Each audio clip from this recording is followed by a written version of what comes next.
कदर कोई वक्त नहीं है। हम उनके लिए टिश्यू पेपर से भी बदतर हैसियत रखते हैं। वो ये कह रहे हैं जज के सामने खड़े होके अदालत में कि हम तो आफिया से मिल भी रहे हैं, मुलाकात भी कर रहे हैं, हम तो ये भी कर रहे हैं, पैराग्राफ लिखा हुआ है मैं पढ़ लूं, लेकिन उनको ये तक नहीं पता था कि आफिया किस जेल में है। कह रहे थे कि वाशिंगटन डीसी में कहीं है, आफिया एफएमसी कार्सवेल में है जो कि टेक्सास में है। और जिस वक्त जज साहब पूछ रहे थे दूसरे वकील से कि जनाब आप लोगों की क्या प्रोसीडिंग्स हैं, फॉरेन ऑफिस ने क्या रोल प्ले किया है, जिस वक्त वो बता रहा था मुझे सबसे ज्यादा दुख हुआ जिस चीज का, वो अपनी इस माँ की बेबसी पे हुआ कि सर हिला रही थी कि सब झूठ बोल रहा है वहां पे। और जितना नॉन सीरियस एटीट्यूड इस गवर्नमेंट का है, एक बार आपके फॉरेन ऑफिस का नुमाइंदा आज से कुछ महीने पहले ये भी बोल चुका है कि डॉक्टर आफिया सिद्दीकी ना तो पाकिस्तान आएगी ना वो आना चाहती है। इतना पैथेटिक किस्म का 16 साल आपने डॉक्टर आफिया के नाम पे खान साहब सियासत की है, और उस सियासत करने के बाद जब आप अपने इख्तिदार में आए तो आपने एक मर्तबा भी नाम तक नहीं लिया इस चीज।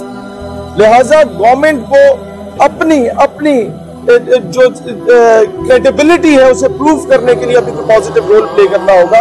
वो बार बार पूछ रहे हैं आपके पास कोई प्रूफ है मुलाकात करोगे, तो कोई हमारे पास कोई प्रूफ नहीं है। फिलहाल खुद ही 4 साल के बाद अदालत को ख्याल आया कि ये केस है और वो बेटी पड़ी हुई है। मुझे अफसोस इस बात का हुआ, अफसोस भी हुआ और एक तरह से मेरे ख्याल से अच्छा भी हुआ कि पूरी कौम ने ये देखा कि हमारी फॉरेन ऑफिस एक आम पाकिस्तानी के लिए, हमारी गवर्नमेंट के लिए एक आम पाकिस्तान की इज्जत और पाकिस्तान की डिग्निटी ऑफ ऑनर कि कोई कहाँ डीसी कहाँ टेक्सास। तो ये मेरे ख्याल से अवाम के लिए एक वेकअप कॉल है कि हमारे जो ये कारकंदे जो हमें जो कहते हैं कि वो हमारे नुमाइंदे हैं, वो अपने अलावा किसी के नहीं। और मैं बहुत मशकूर हूँ इस कोर्ट की और जज साहब की कि उन्होंने भी इस बात को महसूस किया और उन्होंने कहा कि उन्होंने भी ये देखा कि ये इतने कैजुअल एक इंसान की जिंदगी, और ये इंसान के लिए पाकिस्तान की इज्जत और वकार का मामला है और पाकिस्तान से ही अगवा किया गया है, एक शर्म का कलंक का टीका है, और आपको कोई आपके माथे पे एक बल नहीं, आपकी आंख में एक आंसू नहीं, आपके दिल में एक जुम्बिश भी नहीं। लेकिन अल्लाह ताला ऐसे जजों को जो अब भी कानून की पासदारी और इंसानियत को वो रखते हैं, अल्लाह ताला उनको हिम्मत दे और तौफीक दे कि वो ऑर्डर भी दें और उस पर इम्प्लीमेंट और अमल भी करवाए कि आफिया को फौरी से फौरी वापस लाया जाए।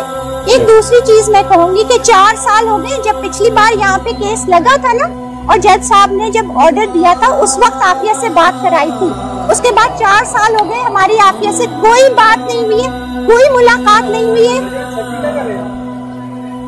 कोई बात नहीं हुई है और कोई मुलाकात नहीं हुई है। हमें ये नहीं पता, हमें प्रूफ ऑफ लाइफ चाहिए।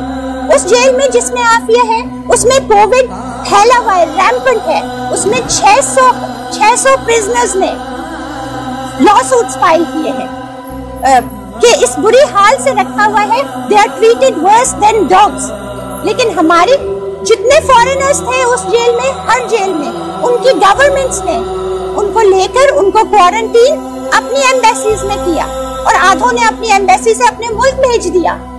लेकिन हमारे मुल्क ने ऐसा कुछ नहीं किया। शेयर करती ना, वो कहते हैं मुलाकात कर रहे हैं लेकिन उसके घर वालों को कुछ नहीं बता रहे। उसकी बीमार माँ को फोन करके कहते हैं माफिया को मिले, वो कहती है मुझे बात तो करा दो, कहते हैं कि वो हम करा देंगे। हमें क्या पता कि जिसको मिलने वो आफिया भी है या नहीं।